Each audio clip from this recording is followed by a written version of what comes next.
Good hi, I'm Jay, and before you watch this video, if you're new here, you might want to check out my first two videos concerning prose and poetry. Together I think they take around 12 minutes to watch. If you just want to hear me talk about 21 Pilots and care nothing for this prosetry conversation, yeah, that's chill. Try to keep up.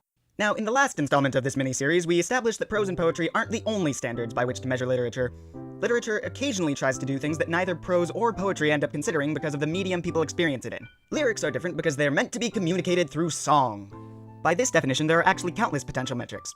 Does a movie script count as literature? And then would we measure it by how good the movie itself is, or how good the script is on its own? Would we include stage directions in our measurement?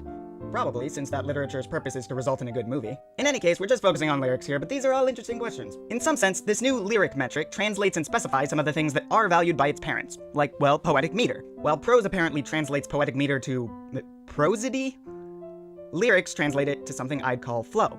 It's how your meter works when put in the tempo of a song. It's not exactly the same as meter. Iambic pentameter, for example, is a valid form of poetic meter, used to write sonnets, but it contains 5 syllables per line, so it might not work very well in the typical 4/4 time signature. Probably favoring something like 5/4, which only Gorillaz writes in, and not very often. So from a lyrical perspective, all of those sonnets suck. You could write a poem that sounds fine with a beat behind it. Walk it in my pocket. Did you ever have a feeling there's a basket in your basket or a neural in your... But that isn't your objective. I could try to translate every poetic element to a lyrical element like that, but I don't think it would be particularly interesting. What I'm interested in is how lyrics tend to lean when it comes to the #1 distinction between poetry and prose: efficiency versus clarity. I could write this whole essay while trying to be a poem, and it might be 5% of its original length, but then who the hell would get it? If poetry values efficiency and doesn't really care whether you get it, whereas prose values efficiency only after an idea has been communicated clearly, then what do lyrics value more, and what happens if you deviate from that path? What do lyrics do that's neither poetry nor prose?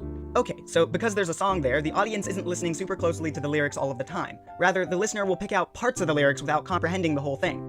So because there's that distinction, maybe efficient writing is bad, and we should write something that's basically rhyming prose. Let's see how that turns out. Uh-oh. So after listening to everybody by logic, I've decided that being too prosy is a terrible idea.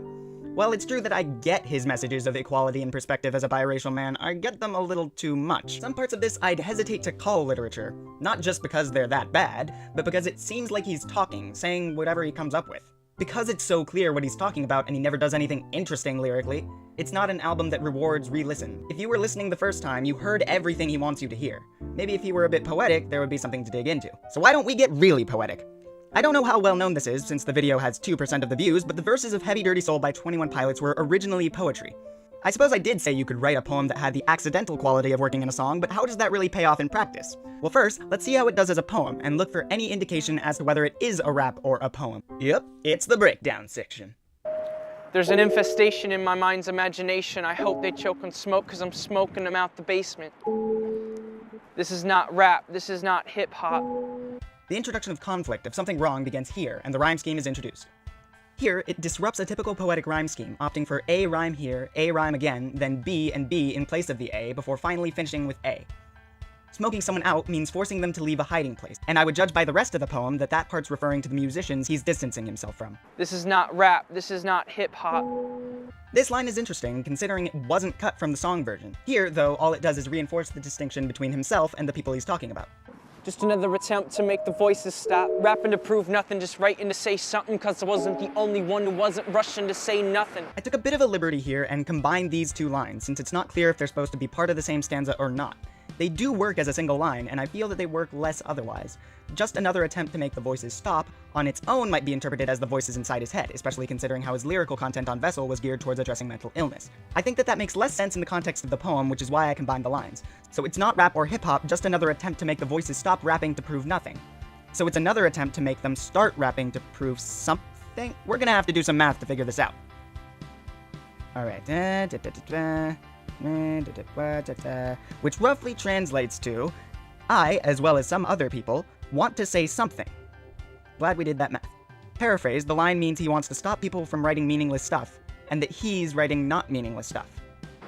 This doesn't mean I lost my dream, it's just right now I got a really crazy mind to clean. Okay, based on this line, I actually do think that the interpretation of just another attempt to make the voices stop is valid, but as a part of what he's saying about music. The voices inside his head are also saying meaningless drivel and encouraging to write that way. He's drawing the distinction that writing popular bullshit isn't his dream. His dream is just right now that he's reminded himself of his desire to impart meaning. To do this, though, he has to get rid of, clean all the impulses. But it also might mean that he's delaying his dream for his mental health. It's just that right now, he has a really crazy mind to clean. He doesn't want to stop working, but he has to right now. It all depends on where you put the comma, where you perceive the pause, and that's a really interesting and poetically clever choice. No, I didn't understand a thing you said. This is actually yet another instance of line ambiguity. The "nah mean" might be interpreted as the end of the last stanza, but the beginning of this one is actually replying to it by saying that he didn't understand, implying that the people who talk like this in their music without purpose aren't being understood because they sound stupid.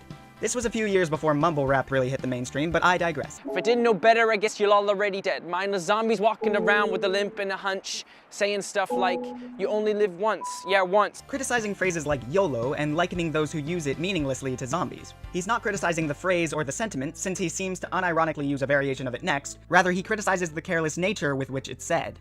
You got one time to figure it out. One time to twist and one time to shout. One time to think, and I say we start now. Like I said, the exact sentiment of YOLO is here, but he's used it as a meaningful call to action rather than a mindless excuse to do something really, really stupid. He also references the song Twist and Shout, which was one of the Beatles' hits before they started writing more psychedelic and meaningful music. Maybe he's even saying that we can use our life to write songs like Twist and Shout, or we can use it to write something like Eleanor Rigby. Because death inspires me like a dog inspires a rabbit. He uses the simile in the closing of the poem to reinforce that call to action, because death closes in on us like dogs close in on rabbits, and we have to think just as a rabbit has to outrun. A beautiful poem, in my opinion. It's efficient, and says so much in so little, which is why it's rewarding to do that deep dive to get all the meaning that the poem itself is discussing. I'm sure that if we put a rhythm behind it and write it into a song that far more people will hear, all that meaning will still be very evident, right? There's an imposition in my mind's imagination. I hope they choke on smoke 'cause I'm smoking them like a basement. This is not rap. I see. Well, I have just a few concerns. So let's say, hypothetically, that I pulled the first line out and I thought for 2 seconds about what it might mean. That means I've missed most of the damn verse because you sped it up way too much. Now how do you expect people to handle the line with all the double negatives that we had to math the fuck out? All people are going to pull out is, this is not rap, this is not hip-hop, which, now that it's a rap in a song, is going to sound like pretentious bullshit. Listeners will just roll their eyes. You also got rid of the "nah mean," so when the second stanza, or verse now, starts, they have no idea what you're responding to. As a poem, it works, but as a song, it's a huge mess, and I think that some of the reasons that make it a good poem are the reasons that make it a bad song. The writing is so efficient you have to dig for it. I spent a good 30 minutes or more analyzing that poem and getting to what it was saying. But when you put it in a song like Heavy Dirty Soul, the listeners don't even get 30 seconds to process it. The only part of the original that you have time to think about is, Death inspires me like a dog inspires a rabbit. which still works. It still works? Why does it still work? Maybe because it's repeated. Direct repetition is an interesting concept in lyrics, one that usually doesn't extend to poetry and prose for whatever reason. Direct repetition is an interesting concept in lyrics, one that usually doesn't extend to poetry and prose for whatever reason. Huh, maybe that's why. Repeating stuff is mainly a singing thing, I think. Repeat stuff, repeat stuff, repeat stuff, repeat stuff. It appears in rap too.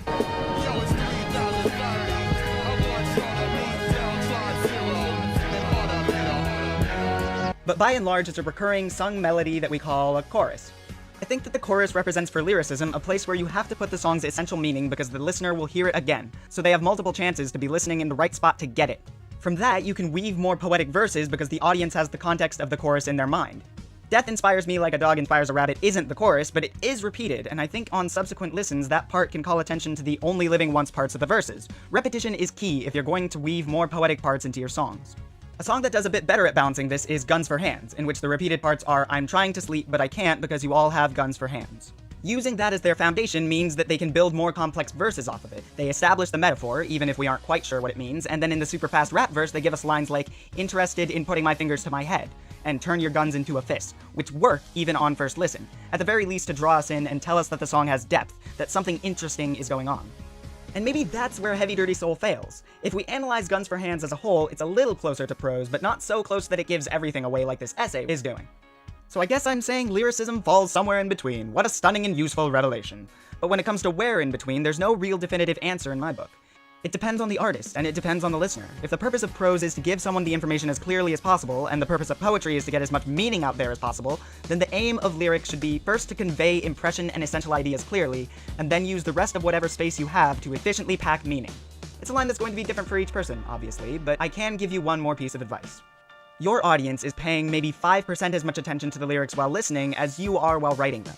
This changes with expectation. I might give 80% of my mental energy to deciphering a poem, or 20% to decoding an essay, but if I have to give 90% to a 2-minute song, you might not be doing it right. Will this be the last installment of the prosetry series? Not likely. Will it be the last one in a while? Who knows? Believe it or not, the entire prosetry series was supposed to come out before Trench, which, didn't happen. And by now, loads more people have been analyzing the lyrics of Trench for half a friggin' year. I'd be really late to the party, so let me know if you care. Until then, I'm Jay Maniac, and I'll see you later, bye!